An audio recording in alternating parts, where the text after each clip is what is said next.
main reason really to be here is to talk about that 2016 target. How confident do you feel about that? I feel two different things about 2016. The challenge of getting there is obviously very high, but I think the failure is not an option point, is the other side of that coin. So the challenge of climate change, I think, is so extreme that it would be an enormous betrayal of communities, of business, of the wider economy if we can't deliver that by 2016. So, you know, that's a good reason to get out of bed in the morning, but it does mean that the industry and planners and other professionals in local government have got to work in a way that they haven't worked for several generations. You're really talking about a set of challenges there. Can you sort of talk more about what those challenges break down as? Well, I think the challenges in relation to climate change is transforming the country based on the new localism agenda, which means that local authorities have got to make all these choices, and the burden falls upon them to deal with this issue. And the difficulty with that is that in any economic recession, who pays for it, you know, and is it viable? These are all the questions that the conference today has really been grappling with. You know, how can we pay for it? And two things are like two sides of a vice. On the one hand, there's the economy saying we can't afford it, and the other hand, there's the climate science saying you can't afford not to. And in between those two things, we either do what we're quite good at in England, which is to fudge it and miss the opportunity, or we do what Germans and others have done, which is seize the opportunity that brings us to really empower a green economy. But that requires political will, and it requires some fantastic professional behaviour and consistency. So those are the things we're trying to tease out, I think, today, is just get people to understand that narrative, that journey. And let's be honest, it's not easy. No, it's not easy, and there's been a few things that have come up already today. Yeah. One thing we've heard a bit about is skills. Yeah. You already said that there's an onus that falls on planners.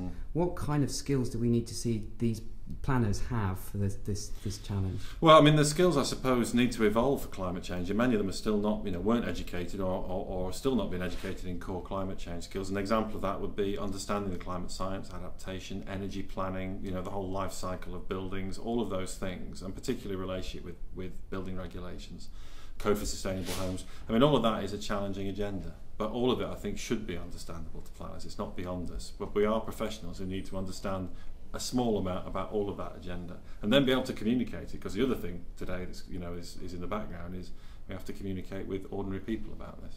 And that brings me on to collaboration, because that's a really important issue. It's been mentioned a couple of times. Yeah. How do we get collaboration going? It seems to be that there's a trust issue that was mentioned today. So how do we get past that? Well, again, it's one of these other mountains to climb. There are several out there, and the trust issue is very difficult. I think there's a trust between planners and the private sector and people. There's a trust problem there, and there's a trust problem between the public and private sector. I think we've got what we have to learn, I think, from sort of Northwest European models is that there is collaboration is possible, but you need, on the one hand, challenge the private sector is basically open book planning. We need to understand more about the development models, the costs to them, and the potential profits. The challenge for the public sector is a culture amongst planners of stop looking like we're being kicked all the time and start being very proactive. Actually it's about outcomes, not process. And if we're really going to meet the climate challenge, that means a real change in attitude, actually, about how we do things. In the real world, what does that mean? Talking to people in communities, advocating principles, not simply being silent on these issues. That's not what we're here for. And does it mean having a new relationship with developers as well? I think it does. I mean, that's difficult because, of course, people are suspicious of the development community, particularly in communities, and the public are as well. But that is not a feature of other planning systems. It's not particularly a feature of the German planning system. But here's the difference, which is that their developers tend to have longer-term interest in sites and land and where they develop. So they're interested in quality and standards because they're taking ownership of the site for the long term. I think we've got to think about our development model if we're going to rebuild trust in the medium and long term, and start to think about how we can buy people into things over the long term, see it as long-term investment and progress. But it also takes government to do one really profound thing, which they don't do: stop reorganising the structure of planning, which is a complete waste of time on the whole, and start thinking about skills, education and culture.